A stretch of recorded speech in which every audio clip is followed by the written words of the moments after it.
La epidemia es un tema recurrente en urbanismo. O sea, la historia del urbanismo ha aparecido muchas veces y es desencadenante de transformaciones, ¿no? Por ejemplo, el pensamiento de los higienistas a mediados del siglo XIX ha sido, digamos, fundamental para lo que es la concepción del urbanismo moderno. Y en América Latina y en Argentina lo hemos vivido, esto con lo que fue la sucesión de epidemias a partir de 1860, con el cólera, el tifus y la fiebre amarilla, ¿no?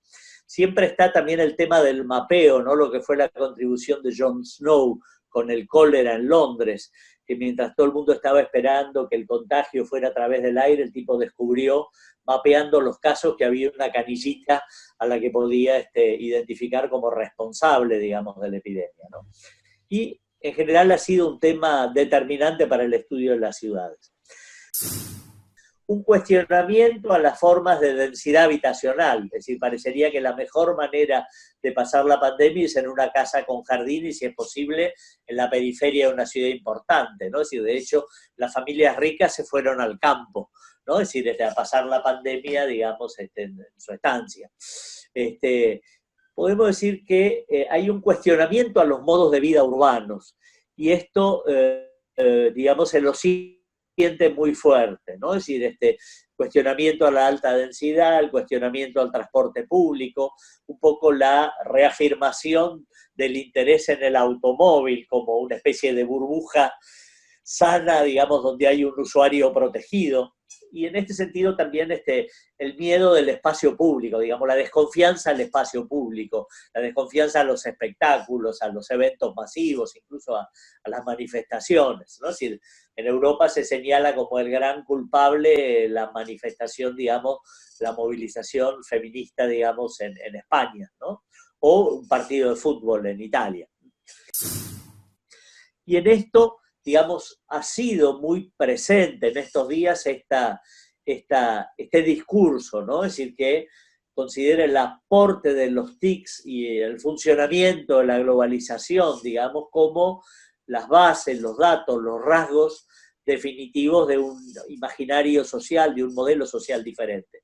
Entonces, en esto aparece la apología de la ciudad dispersa, del sprawl, ¿no? Es decir, el nombre del contacto con la naturaleza y del aislamiento como condición social definitivo, el desarrollo de nuevas formas de movilidad y la discusión de si la gente se tiene que desplazar o no, ¿no? Es decir, por ejemplo, esta idea de que sería preferible que las actividades se distribuyan sobre el territorio y la gente no tenga tanta necesidad de viajar, y que en todo caso, si viaja, utilice el automóvil y no los medios de transporte en común, que aparecen, digamos, como una especie de legado satánico, digamos, del desarrollo urbano. Plantea, digamos, la necesidad de concebir nuevas formas de vivienda, ¿no? El otro día estuve en una de estas conferencias en España, digamos, donde hablaban de la importancia de las casas con balcón, o de que tengan un patio. Nosotros decimos que tengan patio al fondo y terraza, pero también estimula el desarrollo de los barrios de baja densidad, de las casas con jardín, ¿no? del aislamiento, y parecería un poco que los barrios cerrados y los countries son como los paradigmas del nuevo modo de vida urbano, de la nueva manera de vivir, digamos, en el siglo XXI. Es decir, aparece una pregunta respecto al centro de las ciudades. O sea, nosotros siempre identificamos el centro como el lugar de la complejidad, el lugar donde la gente frotándose, digamos, es decir, teniendo esta necesidad de intercambio, genera por un lado una mayor diversidad social, un intercambio con distintos sectores, ¿no? Frente a la realidad de los countries o de los shopping, que tiende a generar sociedades de iguales, pero a la vez que genera complejidad, cultura, fenómenos como el teatro, como la música, ¿no? Es decir, como, digamos, de mayor complejidad. Bueno, digamos, en este tiempo apareció la sensación de que todo eso podría desarrollarse en forma virtual. Es decir, que el teatro puede ser que vos comprés la entrada para un espectáculo que se da por Zoom. Los servicios, digamos, también aparecen en forma descentralizada, ¿no? Y en general lo que aparece es el imaginario de un nuevo modelo social que es, digamos, un compendio de crítica de lo que nosotros entendemos como la ciudad. Casi podemos decir que para ese imaginario social la agenda que nos propuso Habitat, digamos, de una ciudad compacta, que tenga eje en el transporte público, digamos, el modelo, de, si quieren, de la ciudad de los 15 minutos que propone Moreno, digamos, en París, o de la ciudad compacta de la supermanzana que nos propone Salvador Moreno, Salvador Rueda, digamos, en Barcelona, digamos, aparecen como la antítesis, ¿no?, de ese modelo imaginario que parecería referirnos a, digamos, como la consagración del American Way of Life, digamos, del suburbio americano, ¿no? Creo que no se trata tanto de imaginar una nueva realidad, sino de ocuparnos de la que tenemos, estudiar su comportamiento, sus dinámicas, sus vulnerabilidades, que de golpe con la crisis se nos hace evidente, ¿no?, sus tendencias, y componer escenarios de futuro en función de nuestra capacidad de incidir sobre el desarrollo de esas tendencias. Esto nos plantea una serie de dilemas, ¿no? La distribución de núcleos urbanos dispersos sobre un medio rural, digamos, produciendo islas de urbanización, o el desarrollo de ciudades compactas con densidades que faciliten la provisión de redes y equipamientos, ¿no? Que la centralidad sea virtual, que las tareas del terciario superior se resuelvan por Internet, o que los centros desarrollen complejidad y entender que cuando se vacían se deterioran y se convierten en áreas problemas. Que la gente se mueva menos, que tenga menos necesidad de desplazarse, o entender que la movilidad es un derecho y que los habitantes tienen necesidad de reunirse, de intercambiar y de conocer otros ambientes, no de vivir confinados, digamos, en una parte, en un pequeño universo dentro de la ciudad. Bueno, que las nuevas urbanizaciones, aparece ese imaginario, tienden a convocar poblaciones socialmente homogéneas y a segregarse entre sí, o que la ciudad y los barrios inducen una convivencia democrática que pone en relación una población más diversa, ¿no? Y, digamos, un modelo que consume mucho suelo y requiere el incremento de los costos de las redes, o una alternativa que propone reparar la ciudad existente, que requiere regenerar tejidos, digamos, a partir de la ciudad que conocemos. Entonces, bueno, yo creo que no se trata de consagrar el confinamiento, que hay otras vulnerabilidades que requerirán, digamos, también atenciones y que, digamos, necesitarían ser visualizadas, ¿no?, como el tema del tratamiento ambiental, el desarrollo de la investigación científica. Son puntos que merecen, digamos, otro lugar en la agenda de prioridades. El tema del planeamiento y el acondicionamiento territorial, digamos, aparecen como temas importantes de la agenda. Desarrollar ejercicios de anticipación para que las cosas no nos agarren de nuevo por sorpresa. Y, digamos, hay un punto que me parece que es importante y que sería interesante discutir, que es, digamos, como el incremento de la presencia del Estado, digamos. La sociedad reclama que el Estado deje de ser un Estado ausente y así un error. Aunque muchos autores, en este sentido he escuchado estos días bastantes cosas de Richard Sennett sobre esto, sobre el peligro del Estado como mecanismo de control social. A mí me gustaría hablar de 2 o 3 temas que son los temas que estoy trabajando un poco ahora, y uno de ellos es que creo que el periodo que nosotros hemos llamado el periodo, digamos, de los últimos 30 años, pensando ahora en las grandes ciudades, que creo que estamos entrando en una nueva fase. Creo que aquello que empieza después de la Segunda Guerra Mundial, ¿no es cierto?, cuando empezamos entramos una nueva modalidad en nuestros sistemas complejos, yo creo que eso ahora se va acabando y hay en auge una nueva modalidad. Y esa nueva modalidad es bastante brutal. O sea, lo que pasó después de la Segunda Guerra Mundial fue algo que más o menos fue positivo para una gran mayoría de las personas. El cambio que estamos viviendo ahora es realmente un cambio que yo veo como que se divide en 2 dimensiones. Una dimensión de grupos de muchísimo poder, no estamos hablando del 1%, no estamos hablando ni siquiera del 10%, estamos hablando del 30% de personas, de identidades con muchísimo poder, muchísima riqueza, etcétera, etcétera, eso afecta a la ciudad. Entonces yo veo hoy en día a la ciudad, a la gran ciudad, como un espacio muy problematizado.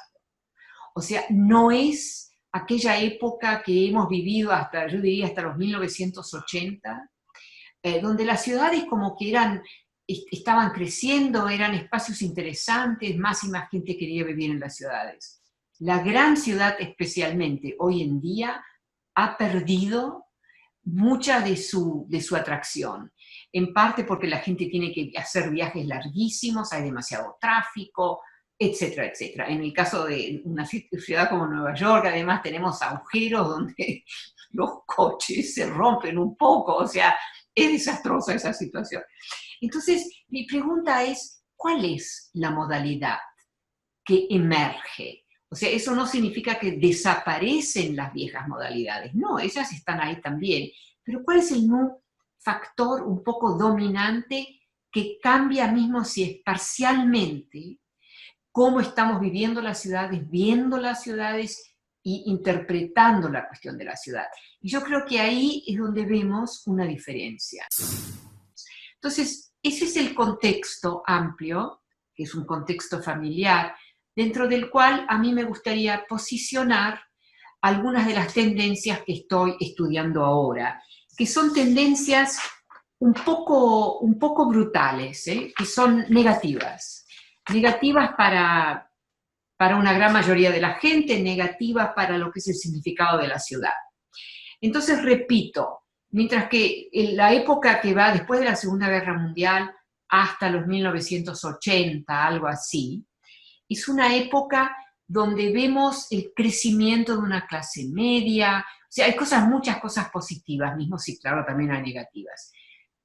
La época que yo quiero describir ahora es una que tiene mucho menos de lo positivo de lo que tenía esa época que empieza después de la Segunda Guerra Mundial y que se acaba en los 1980.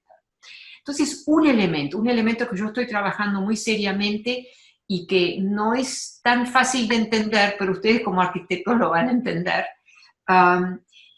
que marca algo, que marca una transformación.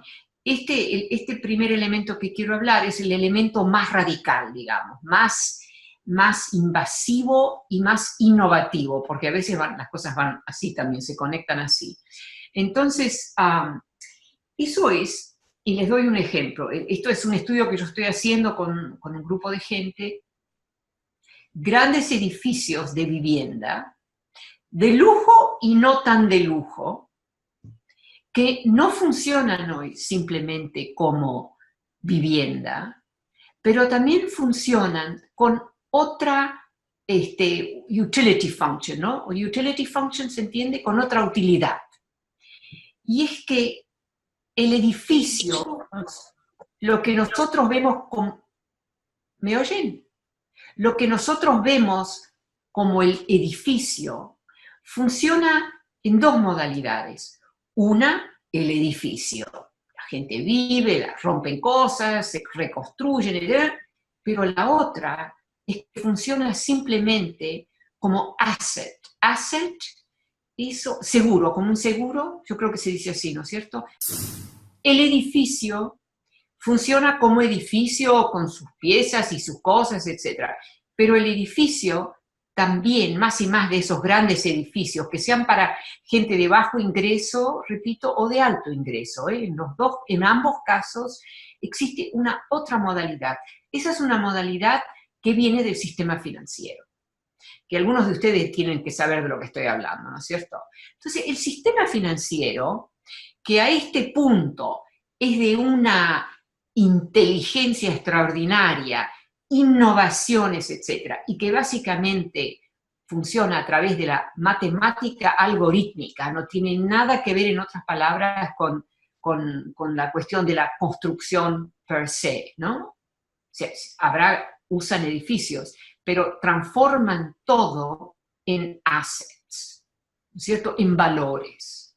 Un valor que vos podés comprar, vender, tres veces en una hora, por así decirlo. Eso para hacer hincapié, digamos, en el drama que es esto.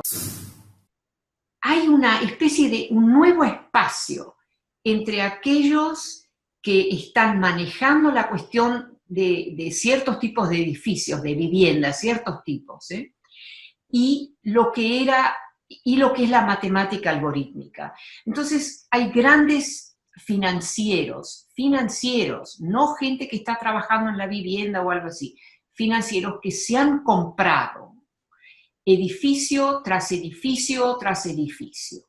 Nosotros estamos haciendo un estudio sobre algunos de estos, ¿no? Y los datos son bastante impresionantes, hay que decir. Entonces ellos compran esos edificios, por ahí manejan la cosa que está, la gente que está viviendo ahí, etcétera, etcétera, pero el objetivo no tiene nada que ver con la vivienda, nada.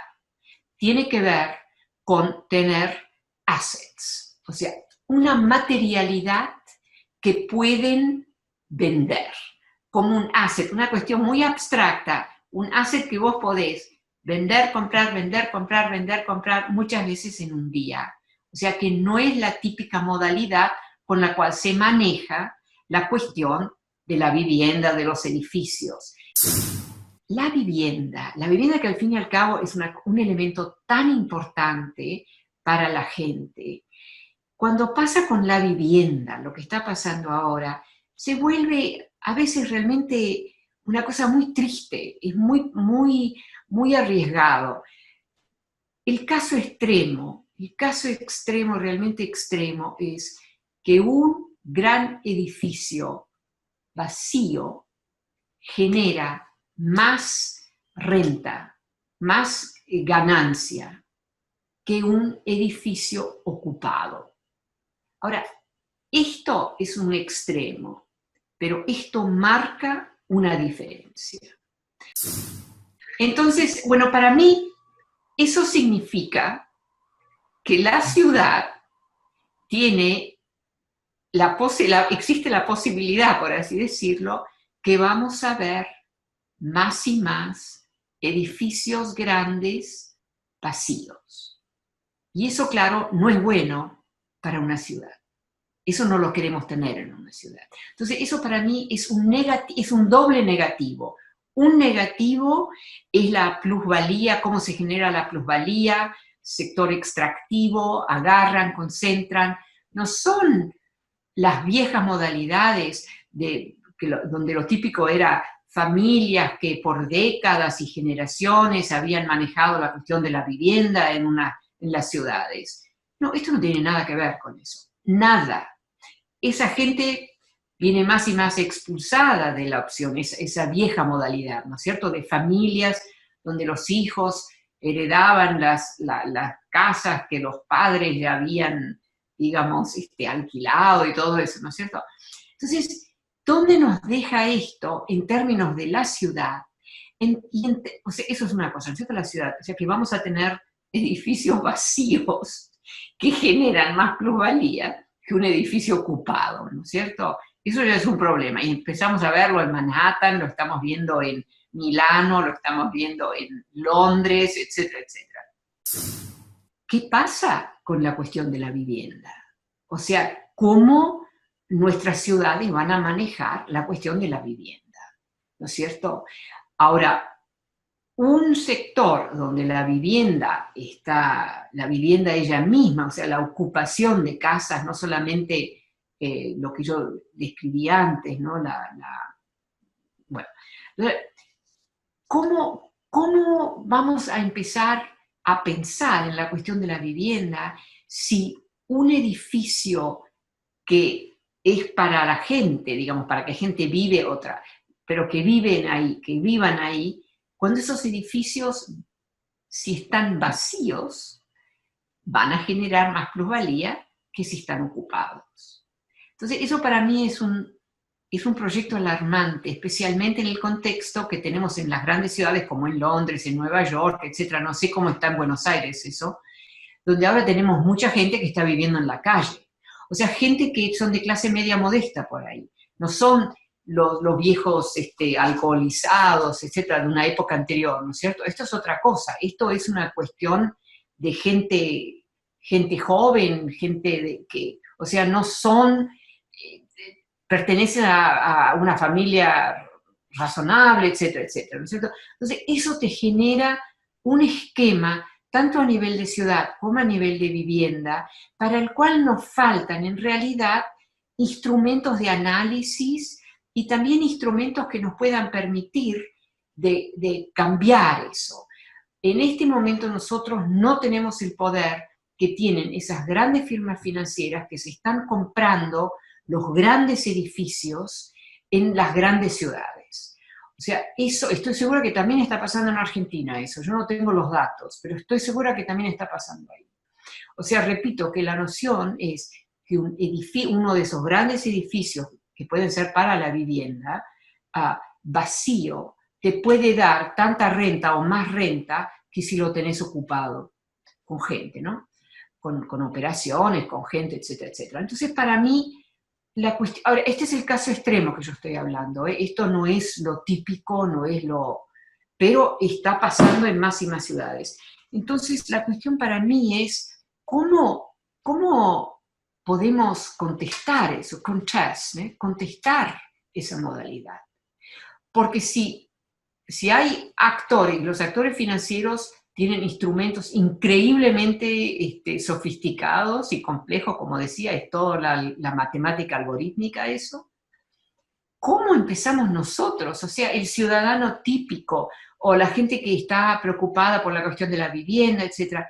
¿Cómo empezamos nosotros a manejar la posibilidad de parar a esta modalidad? Cuando estamos confrontando a actores de enormes capacidades, o sea, a nivel de inteligencia, y de enormes recursos a nivel de dinero y de todo lo que uno necesita si va a hacer inversiones, ¿no es cierto? Entonces, este es un momento bastante negativo en ese sentido, y estas no son situaciones fáciles de manejar.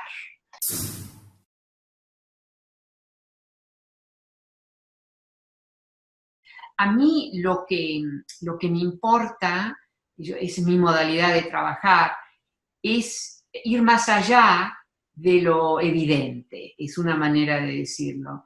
Entonces, por ejemplo, yo creo que nosotros, los humanos, también estamos contribuyendo a esa pandemia. ¿De qué manera?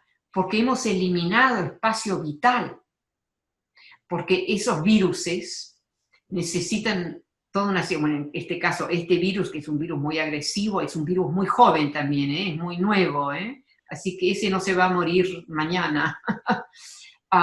Pero extraen sangre, ¿no es cierto? No es que coman la sangre, pero en la sangre encuentran lo que los alimenta, eso se sabe, ¿no? Entonces, ahí hay toda una cuestión, es un poco alarmante, y por eso ha matado a tanta gente, porque tiene un objetivo muy, muy específico. Ahora, los viruses, los buenos y los malos, han existido por muchísimo tiempo.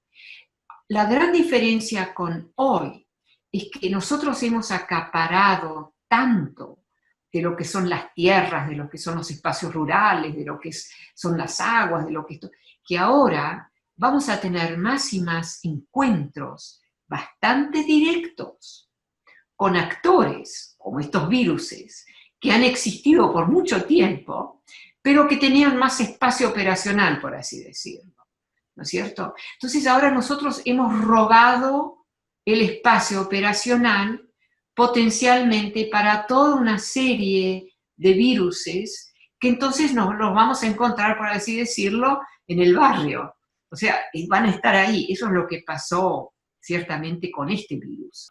La otra cuestión es que necesitamos innovaciones. Este virus, ahora tenemos toda una serie de gente que están tratando de entender cómo funciona este virus, que es un virus muy agresivo y muy peligroso, que mata, etc. También hay otros virus que son un poco más gentiles, pero este virus por ahí es una indicación, porque es un virus nuevo, nuevo.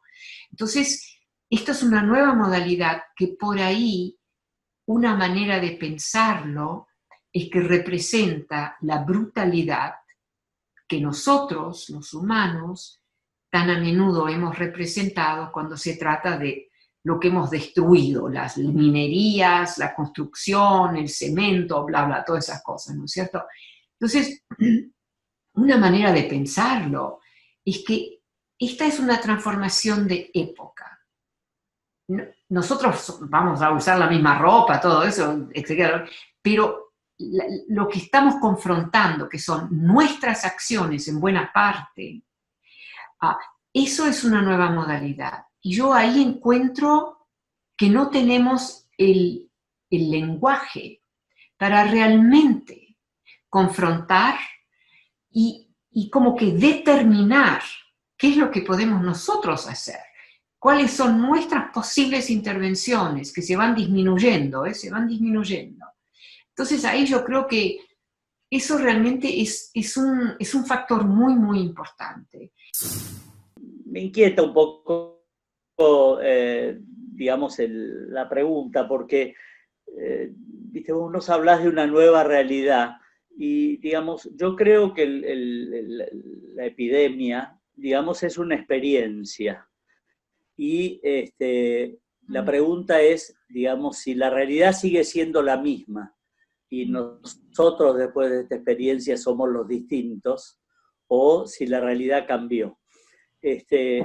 Yo creo que el coronavirus da cuenta de, digamos, es una de las expresiones de los fenómenos globales. O sea, una enfermedad que hubiera sido una enfermedad local, digamos, como la sífilis antes de la colonia, de golpe se convierte en una enfermedad global.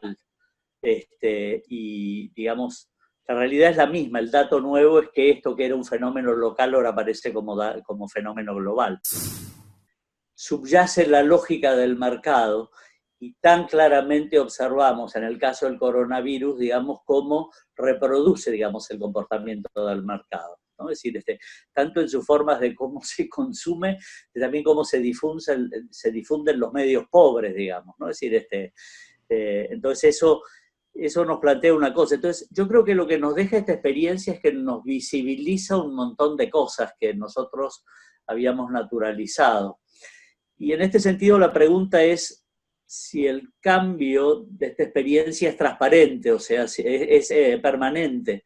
O sea, si siempre vamos a vivir con el coronavirus, digamos, como con la gripe, o, digamos, si siempre vamos a vivir con un montón de vulnerabilidades, como el coronavirus, que de golpe pueden volver a convertirse en centrales en un momento que por alguna razón estallan, ¿no? Es decir, por alguna razón se difunden, se multiplican. Es decir, lo cierto es que vivimos en un mundo cada vez más vulnerable, sí, como exacto. efecto de nuestras propias prácticas. Sí. Y lo cierto es que el coronavirus pone en evidencia, digamos, los costos de nuestras prácticas, ¿no? Entonces, para mí la pregunta de fondo es si nosotros vamos a sacar toda la experiencia que tenemos que sacar, todas las lecciones que tenemos que sacar de esta experiencia, o si hay un gran apuro porque el tema pase y no calemos a fondo con las cosas que tenemos que cambiar o que, digamos, nuestra conciencia tendría que anotar, digamos, como expresión de haber atravesado esta experiencia, ¿no? ¿Hasta qué punto los jóvenes de hoy tienen otro proyecto?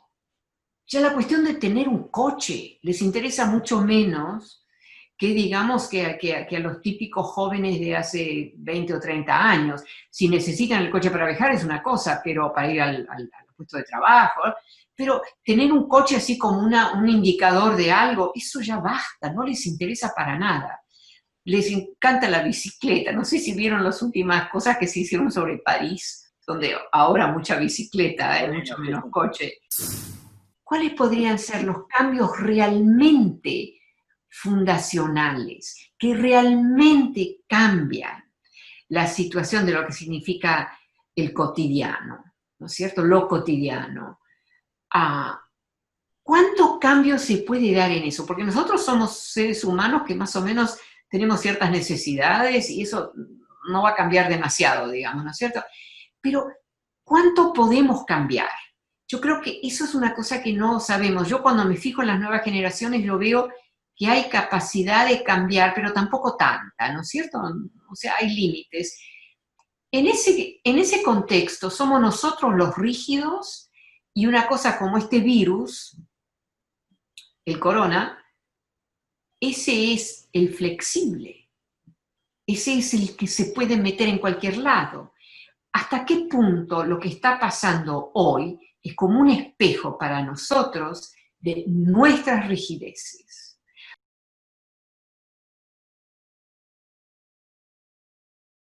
La expulsión es sobre todo una expulsión del trabajo, ¿no? Es decir, la disputa es por los puestos de trabajo.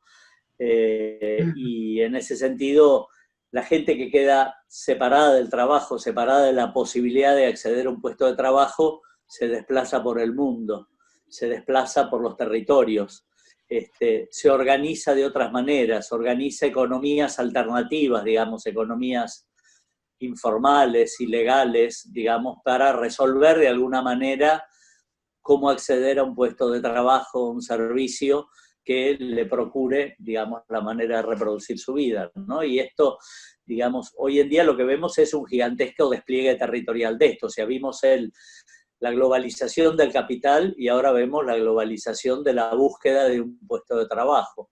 Y eso tiene varios movimientos. Por un lado, gente que se desplaza, y acá aparece un poco toda la conflictualidad europea o norteamericana, digamos, con los inmigrantes, los chicanos, los balseros, las islas del Mediterráneo, ¿no? Es decir, digamos, vemos algunos países que nos sorprenden, como la India y China, que no son expulsores de población, ¿no? Es decir, cuando deberían ser los más expulsores de población. Exacto, sí. Y por otro lado, también vemos la competencia planteada entre ciudades, donde todos los intendentes están dispuestos a agarrar las víboras con la mano con tal de tener más puestos de trabajo, digamos. Es decir, la disputa por tener, digamos, oferta de trabajo en la propia realidad local, ¿no?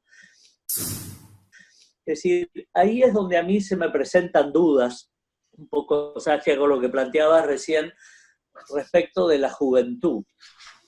Es decir, nosotros en general muchas veces, y esto quizá por nuestra experiencia setentista, siempre, digamos, tenemos una visión de que los jóvenes, digamos, son un sector homogéneo de la sociedad y que quiere cambiar el mundo.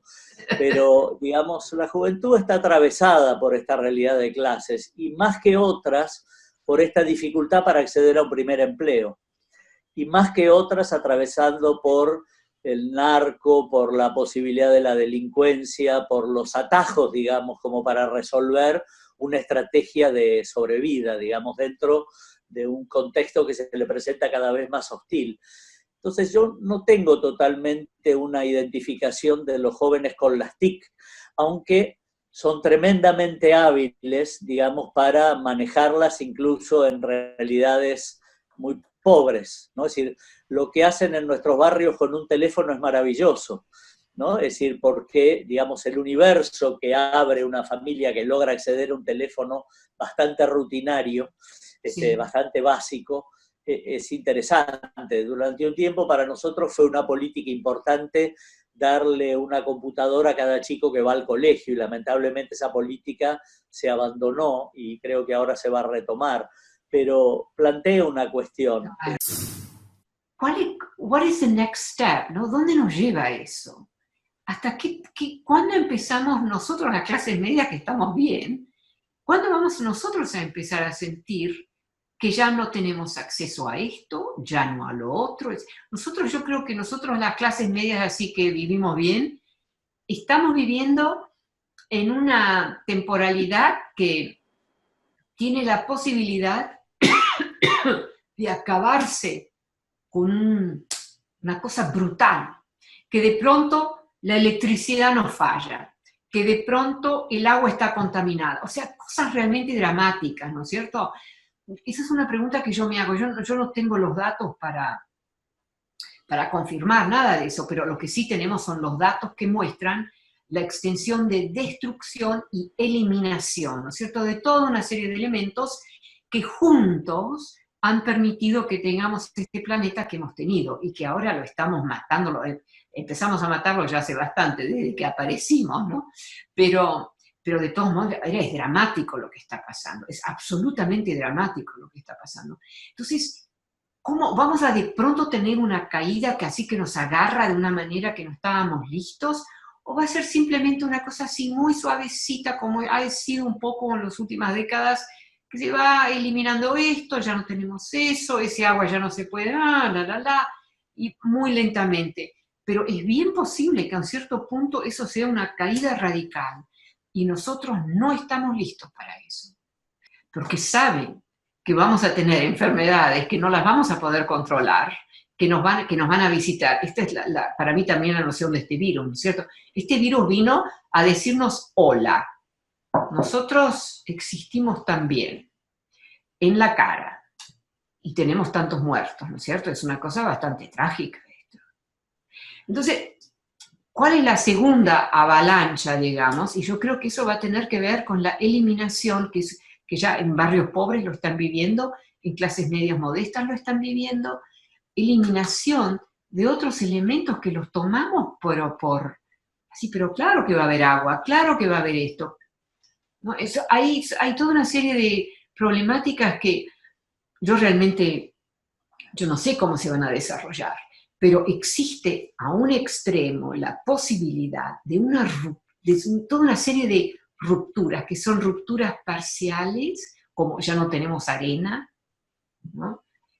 A rupturas que van a afectarnos muy directamente, y yo creo que no tenemos los discursos, no tenemos las herramientas, no tenemos la obsesión, por así decir, de prepararnos y preparar a las futuras generaciones para ese turn of event, ¿no? Pero yo creo que aquí va a haber gente que va a sufrir mucho.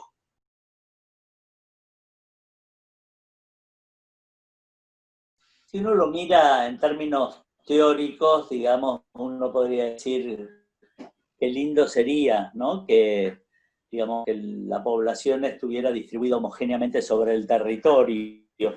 La pregunta es cómo. Es decir, por un lado hay un saldo histórico, digamos, que ha definido determinados patrones de ocupación del territorio y te presenta hoy unas realidades que están, ¿no? Y, digamos, no es tan fácil mover a la gente de una ciudad a otra, digamos, por simple convencimiento, ¿no? El sistema carretero es un embudo que lleva, digamos, hacia los puertos. Y uno le plantea digamos, a la dirección de vialidad, y vialidad dice, bueno, yo no tengo dudas en cómo tengo que hacer las redes camineras. ¿Por qué? Y porque le pregunto a los camioneros y le pregunto a los empresarios y todos coinciden en qué es lo que hay que hacer. ¿Y qué es lo que hay que hacer? Fortalecer el sistema caminero que termina llevando todo hacia los puertos, ¿no? Es decir, quiere decir que, digamos, para poder revertir estas tendencias tiene que haber una voluntad reequilibradora, digamos, del territorio, Sí. que camina a contradicción de la lógica del mercado. Y por lo tanto, cada vez que vos desarrollás cosas a la lógica del mercado, aparentemente trabajás en contra del sentido común, se desarrolla un conflicto y hace falta una capacidad, digamos, política, digamos, de acumulación de poder como para poder sostener ese conflicto. Entonces, esta es la pregunta, ¿viste? Es decir, ¿cómo revertir en términos del papel del Estado, digamos, de las políticas públicas, digamos, una lógica de la sociedad que lleva a redistribuir la población de determinada manera? ¿Cómo producir mecanismos eficaces de redistribución de la población sobre el territorio, ¿no? Y digamos que seguramente esto es el desarrollo de tendencias, ¿no? De crecimiento de la complejidad de ciudades pequeñas, de crecimiento de la complejidad de ciudades intermedias, de erradicación de fuentes de empleo en ciudades intermedias. Cuando yo veo cuántos de los chicos jóvenes hoy en día no quieren tener un auto. Yo tampoco quiero tener un auto, yo quiero tener un chofer que venga con el auto. Pero digamos, hay mucha gente joven que no les interesa, cuesta demasiado, hay que llevarlo a lavar y qué sé yo qué cosa, ¿no es cierto? Entonces hay pequeños, toda una serie amplia de pequeños elementos que contienen en sí mismo ciertas posibilidades, ¿no es cierto?, chiquitas, pero que se pueden ir acumulando y producir al final un cambio que se hace visible, ¿no? Que nos van a permitir a nosotros ver como ellos cambiaron algo, y yo creo que ya lo estamos empezando a ver, ¿no es cierto? Con la cuestión del auto, por ejemplo, de las preferencias de comida, o sea, pero entonces lo que yo no sé, lo que me preocupa es hasta qué punto va a ser solamente eso y no va a ir más allá de ese nivel, ¿no? Que tiene que ver con costumbres, con modalidades de vida, etc. ¿Hasta qué punto el radicalismo que necesitamos, porque nosotros necesitamos un poco de lo radical aquí, vis-a-vis la Mother Nature, hasta qué punto ese radicalismo va a ser todavía el mundo de un número limitado de jóvenes, ¿no es cierto? Pero si fuera al revés, si fuera que batallones y batallones de jóvenes quieren ver otra modalidad, ahí sí que se podrían dar cosas interesantes. Y se me ocurre, punto final aquí, yo creo que realmente tenemos que, para mí eso es un proyecto muy, muy importante, que me importa mucho, es cambiar cómo examinamos. Por ejemplo, para darles un ejemplo muy, muy pequeño y rápidamente, en vez de la noción de generar más y más elementos especializados que terminan en una serie de como asilos, ¿no? Silos, que concentran una ABC, entonces otro silo que te tiene D, F, G, H, otra, etc. No, empezar a ir transversales, transversalidades, muchas mezclas de formas del conocimiento, no solamente los sociólogos hablando a los sociólogos, no, aquí hay que ir transversal, ¿no es cierto? Esas son cosas que para mí son muy importantes y que generan un puente entre nosotros, los viejitos, los viejos profesores, etcétera, y las nuevas generaciones. Que ahí podemos ayudarlos, podemos coincidir, etcétera, ¿no? Y lanzar ciertas modalidades nuevas, que siempre va a ser algo limitado, pero que van a ser distintas, que van a ayudarnos a tener un mundo un poco más razonable, ¿no? Eso al final y al cabo es el objetivo, digamos. Bueno, por ejemplo, nosotros ahora tenemos un movimiento social de jóvenes que reivindica la agricultura con agricultores, ¿no? Es decir, por ejemplo, gente que trabaja en los bordes periurbanos de las ciudades y que reivindica que haya, por ejemplo, de nuevo proyectos de colonias donde ir a cultivar la tierra, ¿no? Es decir, durante muchos años, por ejemplo, hubo obras que hicieron obras de riego y que no tenía, digamos, quien vaya a trabajar. Y ahora, digamos, hay grupos de jóvenes que dicen estar dispuestos, digamos, a hacerlo. Claro, es un desafío bastante grande. Yo siempre me acuerdo de los años que trabajaba en la comunidad tierra y me tocaba una semana por mes trabajar en la granja y terminaba destrozado de la cintura. Y en general en nuestra cultura, digamos, la gente trabaja con maquinaria o con animales grandes, digamos, en el campo. O sea, esta cosa de la huerta, por ejemplo, se ha instalado entre nosotros como una nueva realidad de la comunidad boliviana, digamos, que inmigrante, que, digamos, ha ocupado un espacio muy importante, volviendo a instalar el tema de la agricultura periurbana digamos, en nuestra agenda, en nuestra realidad. Pero hoy, digamos, movimientos sociales mayoritariamente jóvenes que reivindican estas cosas, como de hacer cooperativas de trabajo para hacer viviendas o levantar barrios. Y esto, digamos, no solamente, digamos, existe, es una inquietud, sino que se movilizan, digamos, se expresan como una fuerza política, digamos, que presiona por poner estos temas en agenda.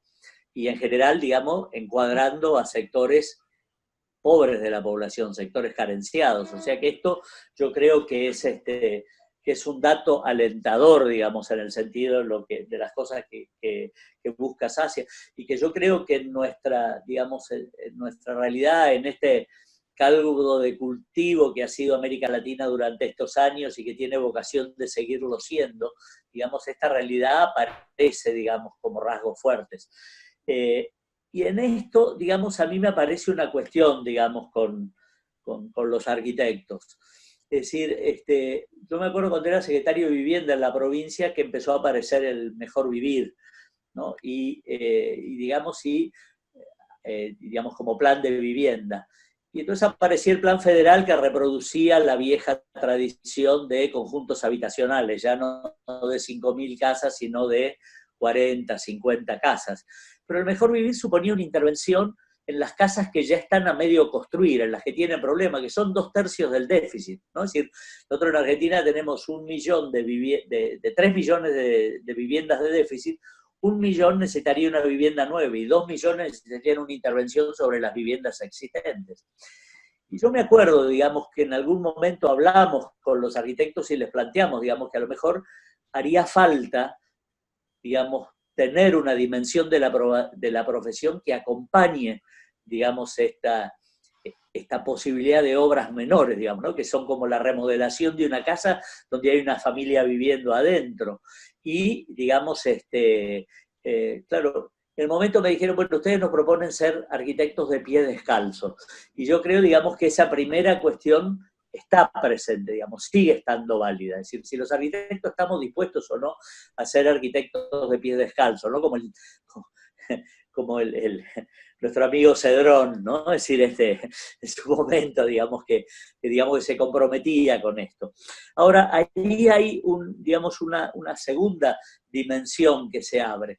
Es decir, cuando planteamos procrear, digamos, como nueva forma, empezamos a ver que ya no era una empresa constructora, sino que se le daba la plata a la gente para que se haga su casa. Y era una casa modesta, pero que esa gente podía llamar a un arquitecto, a un constructor o a un albañil, digamos, para hacer la casa. Y lo que demostramos es que en lugar de que haya un arquitecto que haga 400 casas, podía haber un montón de casas individuales, digamos, donde si querés perdemos la economía de escala que hablaba la modernidad, pero hablábamos digamos, de una operación concreta que generaba empleo muy abajo y que generaba posibilidades de producción, digamos, abajo. Y en eso hubo muchos jóvenes que desarrollaron muchos proyectos, incluso formas organizativas barriales que colectivamente se adherían a estos créditos, incluso que organizaban obras en el Pozo, donde un consorcio pedían todos el crédito y se podía, digamos, llegar a hacer este tipo de construcciones. Fue un gran placer poder estar aquí conversando, analizando. Yo creo que, como comentario final, cuando te oigo hablar a vos, Alfredo, pienso que por ahí es más fácil hacer eso que vos estás haciendo en Argentina que en un país como Estados Unidos, donde hay muchas culturas distintas, ¿no? O sea, tenemos el este, el oeste, no sé, en Argentina como que por ahí hay menos diferencia, o quizás me equivoco yo, pero me pregunto si un país como Argentina es más fácil para los jóvenes cambiar, digamos, las reglas del juego que en Estados Unidos. No sé, es una pregunta. Quiero terminar con esa pregunta.